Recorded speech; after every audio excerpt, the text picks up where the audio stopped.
Hello, I'm Joel Hertz here for Eyes on Vaughan.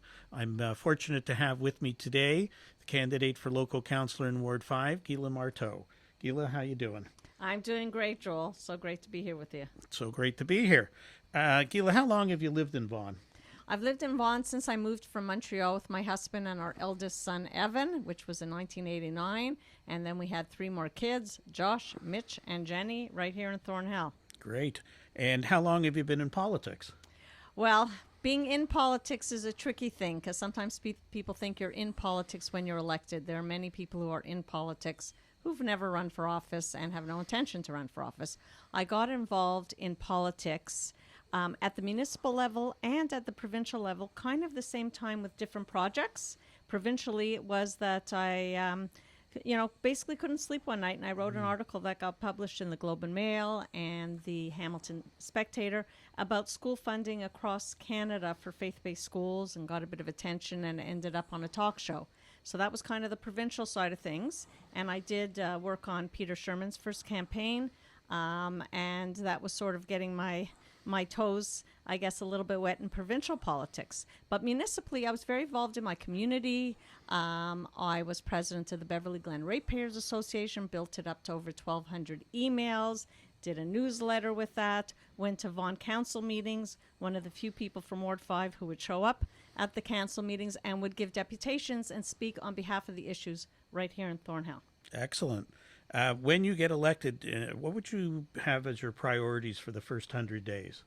So, but my priority actually for the first 100 days is something that I've already discussed with a few of the candidates for mayor, which is that the buses are empty in the express bus lanes, that maybe someday those buses will be full. I don't necessarily see it happening anytime soon, but in the meantime, I would like to see the York Region transit buses, maybe they have to be reconfigured a bit to get into those lanes, HOV, Uber, taxis, that it shouldn't be everybody sitting in traffic and there's these lanes that are completely empty.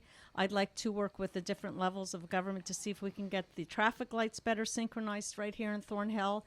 And I would also like to deal with our coyote problems, which I did an interview on CBC 3 or 4 years ago saying that Thornhill specifically has a serious coyote problem that's developing, and I wanted it to be addressed.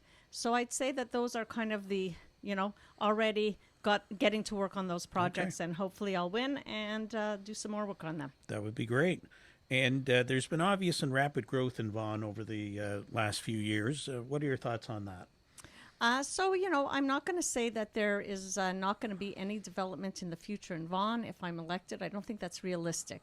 But the idea is that the people who already live here should have a say and should be considered, that their traffic concerns, their parking concerns, their concerns for road safety, for pedestrians, for cyclists.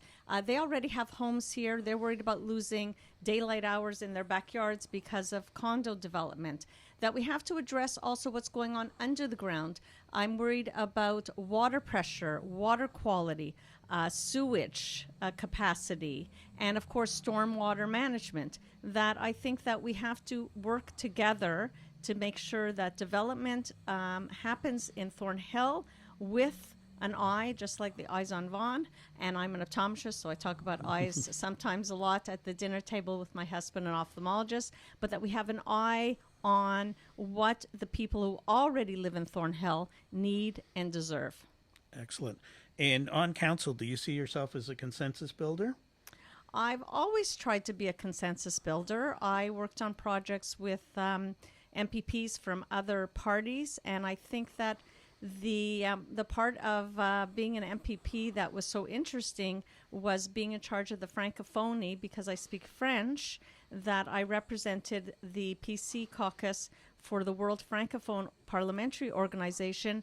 And when we would leave, especially leave the country, but even to go to other provinces in the country, we were representatives from all the parties and sometimes even independents who spoke French. As soon as we were traveling together outside of Ontario. We were on the Ontario group. We would sit together behind a sign that said Ontario if we were in an African Francophone region or in Europe.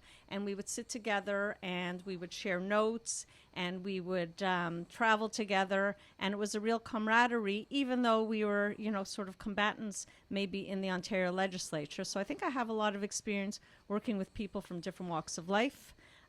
From different backgrounds, from different ages, from different professions, and even different political points of view. So, of course, it isn't partisan in a municipal level, but people have differing views, and you have to all be able to listen, and be a little more understanding. That sounds very good. I'm happy to have had a chance to talk to you today. If people want to get in touch with Gila's campaign, and they should, info@gila.ca. Recall the municipal elections October 24th. Get out and vote. I'm so glad to have had this opportunity, Gila. I'm Joel Hertz for Eyes on Vaughan. Thank you. Thank you, Joel. And remember, you can vote in advance. And for the first time, Vaughan is having online voting. The pin to vote online from the comfort of your home would have been sent to you with your voter registration card. So look and see if you got it. If you did not receive it, go to the Promenade Mall and get your pin and vote in the advance polls, please. Excellent. Thank you. Thank you.